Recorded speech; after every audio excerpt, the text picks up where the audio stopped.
What's up everybody, welcome back to my YouTube channel. Thank you for tuning in, and in today's video we're going to be talking about a $55,000 wholesale deal. That being said, if you're not already subscribed to the channel, make sure you go down below, hit the red button and subscribe. A good percentage of my viewers are watching the videos but they're not subscribing. I'll pop the analytics up right now.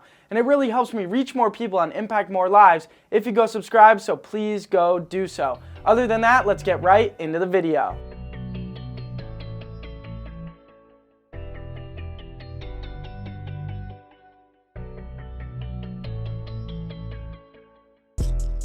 Alright, so today we're going to be talking about a $55,000 wholesale deal I did in Phoenix, Arizona. This was a pretty awesome deal. It's a pretty big one, a $55,000 wholesale deal, so I can't wait to explain to you how we got the deal. So first off, you're probably wondering, what marketing strategy did we get the lead from? We got the lead from my favorite marketing strategy, which is cold calling. I use cold callers from thecallgenius.com, and we call a high equity list of 15 years plus residents list, meaning the homeowner has lived in their property for 15 years or more list, from Cole Realty Resource. There's a link in the description for both of those resources. So once we started cold calling that list of 15 years plus residents, we started getting motivated seller leads passed through to us that were interested in receiving an offer for their property. Now the reason it was good that it was a 15 years plus residents list is that meant that the homeowners were likely to have equity in their property. They have owned the property for a lot of years, therefore paying down the mortgage, creating equity. Paying down the mortgage while the value of the property rises, that creates equity. So we started getting pretty good leads because these people had equity, meaning they'd be able to sell their property for a profit. And so we were able to work with these sellers a little bit more than somebody that has no equity. That means, they can't really take less because there isn't room to, right? So we started talking to these sellers and we started pulling out more questions about the condition of the property, so that way we knew the exact condition, that way we knew how much it was going to cost to remodel the property. We started also building rapport with the seller, building a relationship with the seller, so that way they trust us. And then we also found out one of the most important things, which is the reason why the seller wants to sell the property. This is so important to pull out, right? What you want to do is you want to collect data points from the seller about the condition of the property, the reason why they want to sell, and about them.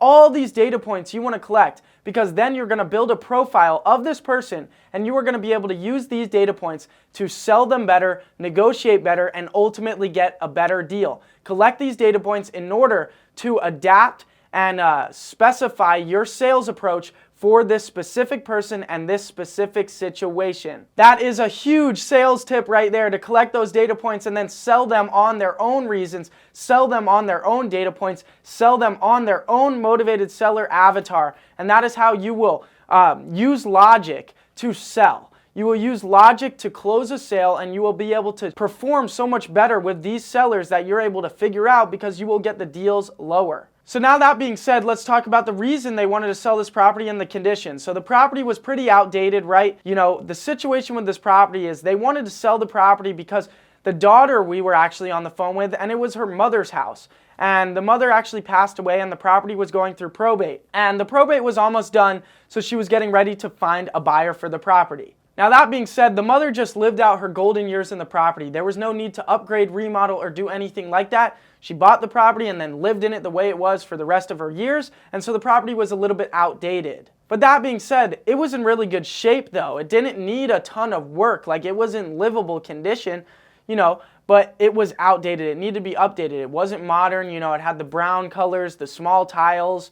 It needed to be upgraded. So that being said, we used all these data points that we collected about the condition of the property and about her situation in order to relate to her situation, and also use the condition of the property to bring down her asking price. Now that brings me to my next thing. You always want to find out what the seller's asking price is, because the first person to say a number loses, and that's why it's so important to pull out their asking price. So you always want to try with a motivated seller, when you have them on the phone, to pull out their asking price at least 3 times.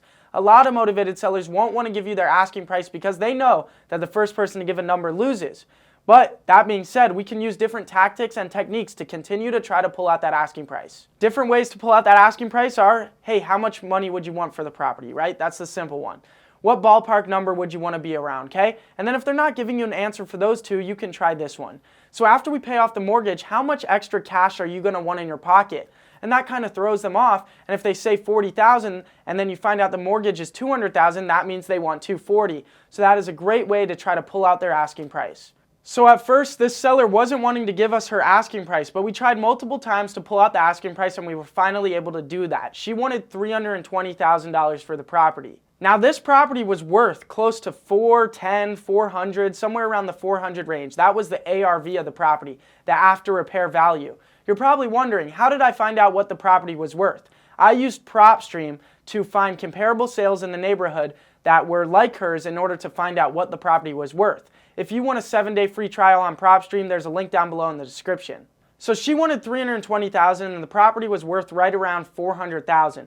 Now I needed to calculate my MAO, my maximum allowed offer. So I used my calculator, my offer calculator, to calculate this. It's available at jacobblank.com/shop. If you want to use the same offer calculator I use, it gives you the most accurate offer on any property. So all I did was I plugged in the ARV, the after repair value of the property, into the calculator, and then my assignment fee that I wanted to make, and then it gave me my exact offer. It did all the calculations for me. And it told me that I needed to be right around $300,000 in order to have a good deal here. Now initially, I thought I was only going to be able to make $35,000 on the deal. I thought if I locked it up at $300,000, I'll be able to sell it at $335,000. But after we locked up the deal, it still took a couple months for the probate to finish, and we actually got a couple more good comparable sales in the neighborhood. One for $430,000, and then I think there was one like $445,000 maybe, I think. And so the property value went up in that 2-month period where she was trying to finish the probate, and that was great for us. And that made my assignment fee become bigger. You know, $300,000 wasn't very far from what she wanted. She wanted $320,000, so it wasn't very hard to bring her down to $300,000. We got her to agree to the $300,000 and we got her to sign a purchase contract. Once we had the purchase contract signed, we sent it over to title, opened up escrow and started a title search, and now the next thing that we needed to do was market the property to cash buyers. And in order to market the property, we're going to need pictures of it. So we actually sent one of the sales guys out to go take pictures of the property, and we got all our pictures, and then we were ready to market the property. We email blasted the deal out to all our cash buyers, our big cash buyers list in Arizona, and we started getting a bunch of offers back. We email blasted the deal out at $360,000, and which was a little bit high, and we knew it was a little bit high, but you want to always start high rather than low. You can always go down, but you can't go up.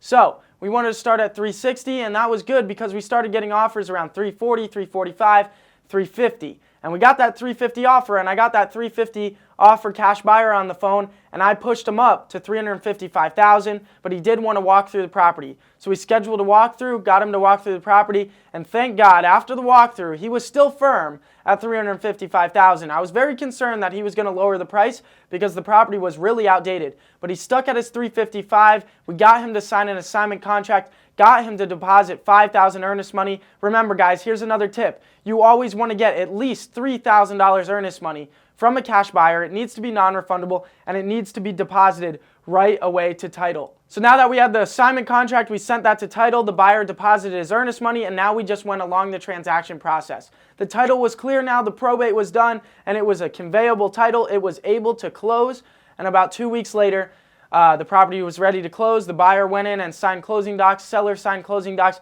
buyer wired money, and around noon, the property recorded with the county assessor, and boom, deal done. We got paid our $55,000 assignment fee on this wholesale deal. There we go. That was another amazing wholesale deal. I hope you all enjoyed the video. If you did, make sure to go down below, hit the like button, also hit the red button and subscribe to the channel. It helps me reach more people and impact more lives. Also, one more thing that I want to mention is I do have a Learn How to Wholesale program that teaches you everything you need to know from getting your first deal and then from there on going and scaling to doing over $100,000 a month wholesaling real estate. If you want to check out this Learn How to Wholesale program, it is available at reiscalers.com. So make sure to go check that out. But other than that, thank you guys so much for tuning in again, and I'll see you on the next video.